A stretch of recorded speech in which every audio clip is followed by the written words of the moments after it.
একটা মোম তৈরি করার আগে সবথেকে বেশি ইম্পর্ট্যান্ট যে পার্ট সেটা হচ্ছে মোমের মোল্ডটাকে তৈরি করা। একটা মোম বসানোর জন্য সবার আগে প্রয়োজন একটা মোল্ডকে সুন্দরভাবে ক্লিন করে তারপর সেটাতে কিছুটা পরিমাণে অয়েল ব্রাশ করা যাতে করে ফিনিশিংটা স্মুথ হয়। তো এখানে আমি যে ২ টা মোল্ডে ক্যান্ডেল বানাবো সেই ২ টা মোল্ড তৈরি করে নিচ্ছি। প্রথমে ভালোভাবে ওয়াশ করে এখন আমি ভিতরে সুন্দর করে তেল দিয়ে নেব। আপনারা চাইলে এখানে ভ্যাসলিন দিতে পারেন, তবে আমি সাজেস্ট করব শুধু তেলটা ইউজ করার জন্য, অন্য কিছু না। এখানে আমি ভালোভাবে ফিনিশিংটা যেন সুন্দর আসে এই জন্য আমি মোল্ডের মধ্যে অয়েল ব্রাশ করে নিচ্ছি। যেহেতু আমার কাছে ব্রাশ নেই আমি হাত দিয়েই করতেছি কাজটা।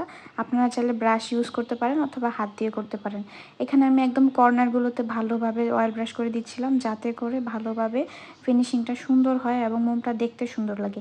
এইভাবে আমি পুরোপুরিভাবে ২ টা মোল্ড তৈরি করে নিব।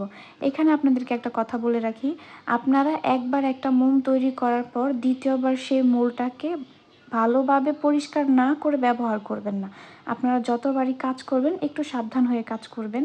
এখানে আমি ২ টা মোল্ড রেডি করে নিচ্ছি। আসলে আমি একটু আগে মোম তৈরি করার রঙগুলো হাতে ধরেছিলাম যার কারণে আমার হাতের রঙগুলো লেগে আছে। তো এগুলো একটু সাবধান হয়ে করবেন, আশা করি